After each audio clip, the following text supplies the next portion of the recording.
Education का एक प्रतिनिधिमंडल हिमाचल प्रदेश सचिवालय के अंदर माननीय मुख्यमंत्री जी से मिलने आया है। और इससे पूर्व भी हम आज ही शिक्षा मंत्री आदरणीय श्री रोहित ठाकुर जी से, इंडस्ट्रीज़ मिनिस्टर आदरणीय श्री हर्षवर्धन चौहान जी से और शिक्षा सचिव श्री अभिषेक जैन जी से मुलाकात कर चुके हैं। और इस मुलाकात के अंदर हमने सबसे पहले उन्हें शुभकामनाएं प्रदान की और साथ ही साथ एक 6 सूत्रीय मांग पत्र हमने उन्हें प्रस्तुत किया है। इसके अंदर जो सबसे पहली डिमांड हमारी है, प्रमुख मांग जो हमारी है कि लेक्चर कंप्यूटर साइंस की रिक्रूटमेंट और प्रमोशन के अंदर जो 5 वर्ष के टीचिंग एक्सपीरियंस की कंडीशन है, हम सरकार से ये मांग कर रहे हैं कि उस कंडीशन को हटाया जाए। और इसके 2 कारण हैं। पहला कारण तो ये है कि ना तो किसी और सब्जेक्ट के अंदर ऐसी कंडीशन है और ना पूरे भारत देश के अंदर किसी भी सब्जेक्ट के अंदर ऐसी कंडीशन है कि आप पहले 5 साल का एक्सपीरियंस लेके आएँ फिर आपको ज्वाइनिंग दी जाएगी। और दूसरा इसका कारण ये है कि जब सरकारी क्षेत्र के अंदर आपको ज्वाइनिंग ही नहीं दी जाएगी तो आप 5 साल का एक्सपीरियंस लेके कहाँ से आएंगे। तो इसी कंडीशन को हाई कोर्ट के अंदर चैलेंज किया गया था और पिछले 5 वर्षों के अंदर लगभग 27 से ज़्यादा हियरिंग्स इसमें हो चुकी हैं, लेकिन अभी तक नतीजा कुछ भी सामने नहीं आया है। तो हम इसमें सरकार से ये मांग कर रहे हैं कि इस 5 वर्ष के एक्सपीरियंस की कंडीशन को हटाया जाए और जल्दी से जल्दी हिमाचल प्रदेश के सरकारी स्कूलों के अंदर इस समय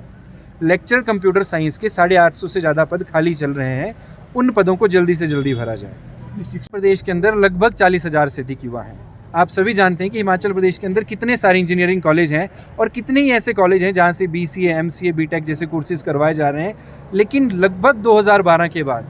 कंप्यूटर शिक्षकों के एक भी पद को नहीं भरा गया है स्कूल्स के अंदर। तो इसीलिए हम ये डिमांड कर रहे हैं कि जब शिक्षा प्रदान की जा रही है तो कम से कम रोजगार भी प्रदान किए जाए। कोर्ट के अंदर जो केस पेंडिंग है, हम सरकार से डिमांड कर रहे हैं कि उस केस को सबसे पहले समाप्त किया जाए, क्योंकि लिटिगेशन में होने की वजह से जो पोस्टें फिलअप नहीं हो पा रही हैं। तो इसके अंदर हम कोशिश करेंगे एडवोकेट जनरल से भी हम मिलें और पूरी स्थिति वहाँ पर भी स्पष्ट तौर पर रखें। और इससे पूर्व भी जब हमारी उनसे बातचीत हुई थी तो उन्होंने ये कहा था कि जितने भी लंबित मुद्दे हैं जो पिछले 4-5 वर्षों से लगातार कोर्ट के अंदर पेंडिंग है, सबसे पहले प्रायोरिटी के आधार पर उनको ही सुलझाया जाएगा। और इसके साथ साथ जो हिमाचल प्रदेश के मुख्य न्यायाधीश हैं, उन्होंने भी अपनी स्टेटमेंट के अंदर ये कहा था कि लंबित मुद्दों को प्राथमिकता के आधार पर सुलझाया जाएगा। तो चाहे नई सरकार की बात हो, चाहे नए एडवोकेट जनरल की बात हो, चाहे मुख्य न्यायाधीश की बात हो, हम सभी से केवल ये उम्मीद कर सकते हैं कि जो बात उन्होंने कही है वो अपनी बात पर अमल करें और इन मसलों को जल्दी से जल्दी सुलझाया जाए, क्योंकि हिमाचल प्रदेश के अंदर आप सभी जानते हैं कि अधिकतर मुद्दे कोर्ट के अंदर ही लटक रहे हैं, जिसका नुकसान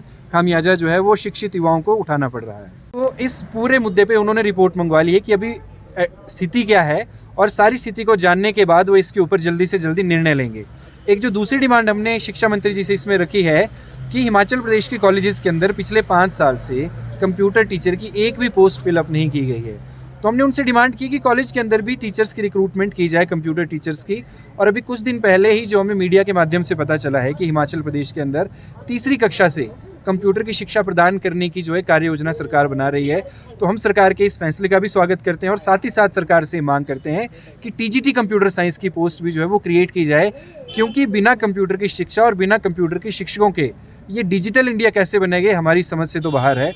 आज जो हमने मुलाकात की है इंडस्ट्रीज़ मिनिस्टर आदरणीय श्री हर्षवर्धन चौहान जी से, उनसे हमने ये मांग रखी है कि इंडस्ट्रीज़ जिस तर्ज पे हिमाचल प्रदेश के अंदर स्थापित की जा रही हैं, तो IT इंडस्ट्रीज़ को भी हिमाचल प्रदेश के अंदर इन्वाइट किया जाए।